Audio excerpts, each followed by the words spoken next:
Bonjour à tous et bienvenue sur Easily Bourse, j'espère que tu vas bien et que tes investissements sont florissants.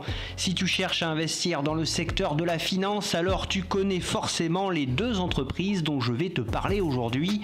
C'est Sébastien et je suis heureux de te retrouver pour cette vidéo comparative sur les groupes Visa et Mastercard. Avant de commencer, n'hésite pas à t'abonner à la chaîne et à regarder sur la page d'accueil le petit onglet recherche qui te permettra d'accéder à plus de 300 vidéos sur mes analyses d'actions complètes ou express.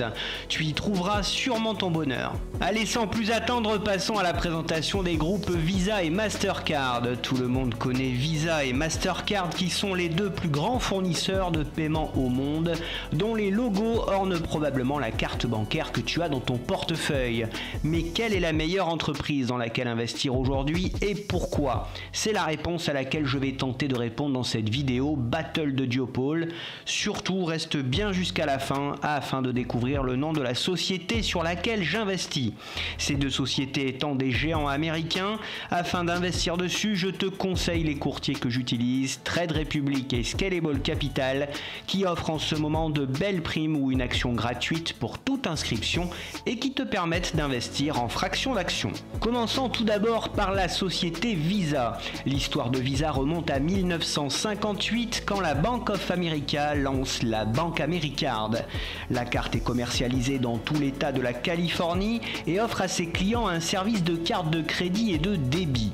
En 1970, la structure National Bank Americard Inc. (NBI), un consortium de banques émettant la Bank Americard, est créé. En 1973, le paiement électronique est mis en place avec des systèmes d'autorisation plus rapides et de compensation. La carte fut rebaptisée Visa en 1977 pour faciliter le déploiement de cette carte dans le monde. Visa est une entreprise américaine qui est composée de plus de 15 100 banques et sociétés de crédit jusqu'au 18 mars 2008 où elle fait son entrée à la bourse de New York. Visa fonctionne comme une société de technologie de paiement dans le monde entier. La société facilite les paiements numériques entre les consommateurs, les commerçants, les institutions financières, les entreprises, les partenaires stratégiques et les entités gouvernementales. Elle exploite VisaNet, un réseau de traitement des transactions qui permet l'autorisation, la compensation et les règlements des transactions de paiement. En outre, la société propose des produits de cartes, des plateformes et des services de valeur ajoutée. Il fournit ses services sous les marques Visa, Visa Electron, Interlink, VP et Plus. Son siège est à San Francisco, en Californie. L'activité du groupe s'organise essentiellement autour de deux pôles, qui sont donc la vente de moyens de paiement, carte de crédit, carte de débit, carte de paiement en ligne, carte prépayée, et les prestations de services qui sont des prestations de conseil, d'assistance, de services d'information et de gestion des réseaux partenaires. 56,2% de son chiffre d'affaires est réalisé à l'international et la société emploie plus de 26 500 personnes. Fin 2022, le groupe Visa compte plus de 3,7 milliards de cartes de paiement en circulation et ces cartes sont acceptées par plus de 61 millions de commerçants à travers le monde. Enchaînons maintenant avec la société Mastercard. La société Mastercard fut créée en 1966 par la United California Bank, Wells Fargo, Crocker National Bank et la Bank of California dans le but de faire concurrence à la carte de crédit Bank Americard émise dès 1958 par la Bank of America. Mastercard est une entreprise américaine de systèmes de paiement et de retrait dont le siège est à Port Chase dans l'État de New York. Jusqu'en 2006, c'était une société coopérative détenue par plus de 25 000 institutions financières. Depuis, c'est une société cotée en bourse. Mastercard fournit le traitement des transactions et d'autres produits et services liés au paiement aux États-Unis et dans le monde. Il facilite le traitement des transactions de paiement, y compris l'autorisation, la compensation et le règlement, et il fournit des produits et services connexes. Mastercard propose les cartes des marques Mastercard, Maestro et Cyrus. Elle est, après Visa et derrière le réseau UnionPay, le troisième réseau mondial de cartes détenues. Fin 2022, elle avait une diffusion d'environ 2,6 milliards de cartes dans le monde entier. L'activité du groupe s'organise essentiellement autour de deux pôles, la vente de moyens de paiement carte de crédit, chèque de voyage et carte de paiement en ligne. Et les prestations de services comme les prestations de conseil, d'assistance, de services d'information et de gestion des réseaux partenaires. Ces cartes de crédit sont acceptées dans plus de 70 millions de commerces dans le monde. 63,9% de son chiffre d'affaires est réalisé à l'international et la société emploie plus de 29 900 personnes. Voyons ensemble les fondamentaux de ces deux entreprises. Du côté de la performance boursière, le cours de l'action Visa a gagné plus de 12% en 6 mois et plus de 9% en un an. Le cours de Visa affiche même une performance de 83% en 5 ans. Pour Mastercard, le cours a gagné plus de 15,8% en 6 mois et plus de 4,45% en un an. Le cours de Mastercard affiche une performance de 113% en 5 ans. Le résultat d'exploitation de Visa est en hausse de 19% en 2022 et celui de Mastercard est en hausse de 23% en 2022. Le chiffre d'affaires de Visa de 29 milliards de dollars est en hausse de 21% en 2022, celui de Mastercard est en hausse de 13% et avoisine les 22 milliards de dollars. Le retour sur les capitaux propres de Visa est voisin des 41% et indique que l'entreprise est très rentable. La rentabilité du groupe Mastercard est quant à elle de l'ordre de 26%, ce qui est excellent mais inférieur à celle de Visa. La dette de Visa est très élevée et en hausse en 2022, atteignant les 3,8 milliards de dollars. Quant à celle de Mastercard, elle est aussi très élevée et est même supérieure de 1,7 fois par rapport à celle de Visa. Le groupe Visa a un free cash flow positif très conséquent et en hausse en 2022. Celui de Mastercard est positif et assez confortable mais inférieur à celui de Visa. Avec une marge nette stable et voisine des 51% en 2022, Visa affiche une très belle marge nette. Mastercard voit sa marge nette atteindre les 45% en 2022. La marge opérationnelle de Visa est excellente et voisine des 64% en 2022, tandis que celle de Mastercard atteint les 57%. Le PER de Visa est voisin de 25 et légèrement inférieur à la moyenne de son PER sur les 13 dernières années. Le groupe est légèrement sous-évalué à ce prix-là. Pour ce qui est de Mastercard, son PER est de l'ordre de 34 et proche de sa moyenne sur ces 13 dernières années. Mastercard est donc correctement évalué selon moi. La capitalisation boursière de Visa s'approche des 367 milliards de dollars, tandis que celle de Mastercard flirte avec les 334 milliards de dollars. Le groupe Visa distribue son dividende depuis plus de 15 ans sans interruption, avec un rendement faible de 0,77%. Il s'élève à 1,8 $ pour 2023. Mastercard de son côté distribue son dividende depuis plus de 17 ans sans interruption, avec également un rendement faible de 0,6%. Il s'élève à 2,28 $ en 2023.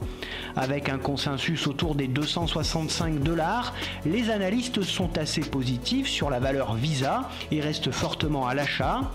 Les analystes sont aussi très positifs sur Mastercard et restent à l'achat avec un objectif de 429 $. Visa et Mastercard pratiquent tous les deux le rachat d'actions. Voyons maintenant ensemble les atouts et les points faibles des groupes Visa et Mastercard.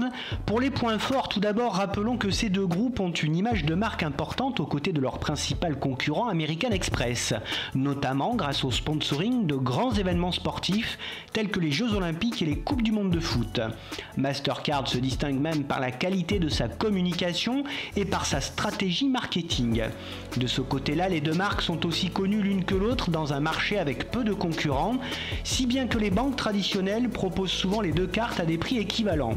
Du côté des banques justement, aujourd'hui il est tout simplement impossible de ne pas proposer de Visa ou de Mastercard, tant ces cartes bancaires sont les seules à être partout acceptées.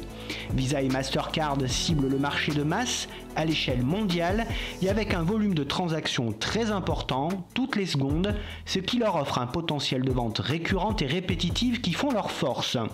Visa et Mastercard semblent indétrônables et forment un duopole particulièrement imperméable à la mainmise puissante sur le secteur des paiements.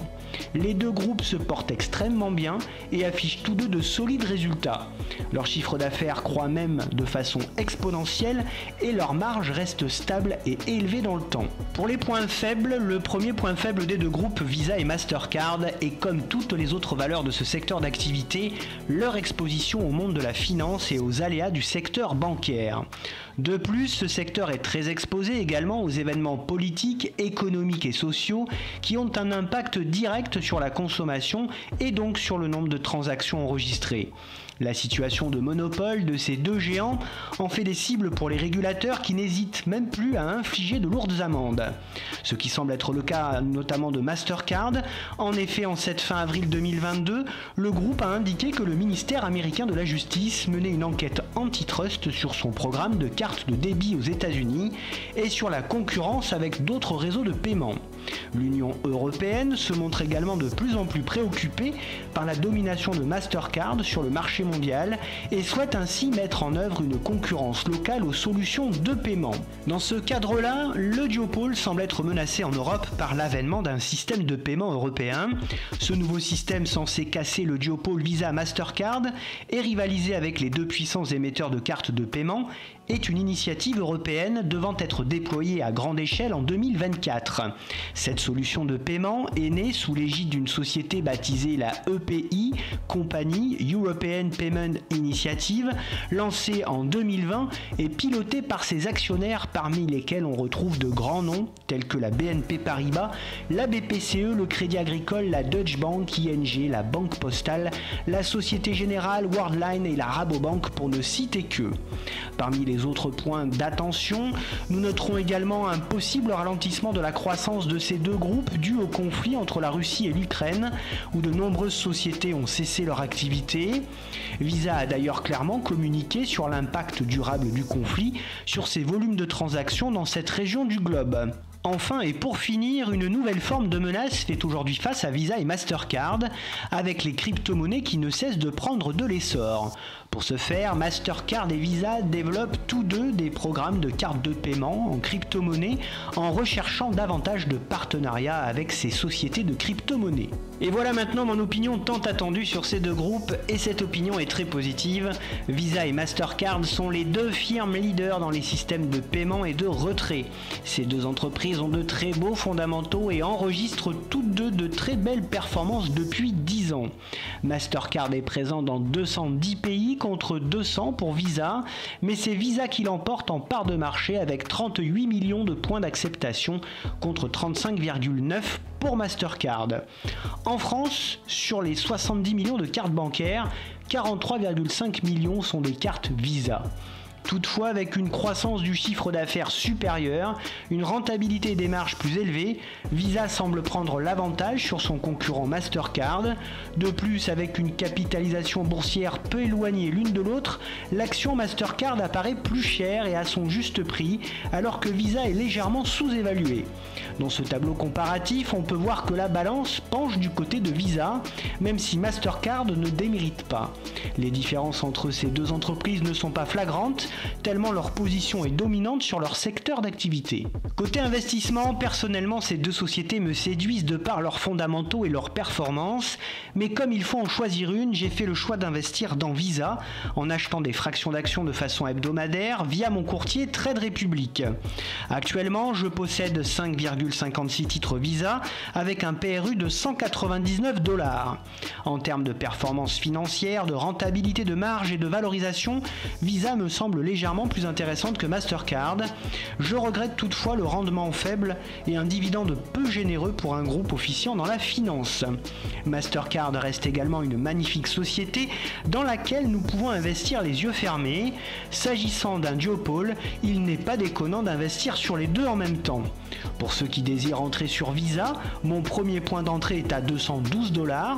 Pour Mastercard, 345 $ semble être une bonne opportunité. Selon mes critères sur un investissement moyen-long terme, la version au risque de Visa est de 2 sur 5 tellement cette société est incontournable et sa note globale est de 4 sur 5. Pour ce qui est de Mastercard, les caractéristiques des deux sociétés étant très proches, elles bénéficient de la même note globale et de la même aversion au risque que Visa. Pour terminer, j'en profite pour te rappeler que je ne suis pas conseiller financier. Ces informations ne relèvent que de ma propre opinion et ne constituent en aucune façon des recommandations en vue de la réalisation de transactions. C'est ainsi que se termine cette vidéo sur le comparatif entre les deux très belles sociétés Visa et Mastercard. J'espère que cette vidéo t'a plu. Si c'est le cas, je t'invite sans plus attendre à mettre un like et à t'abonner à la chaîne si ce n'est pas encore fait, afin de te tenir au courant de toutes les dernières nouveautés. Tu peux également me retrouver sur Facebook, Twitter et Instagram où je partage notamment mes investissements et beaucoup d'autres publications. Je te donne rendez-vous prochainement pour l'analyse de nouvelles actions et n'oublie pas en attendant qu'investir, c'est préparer ton avenir.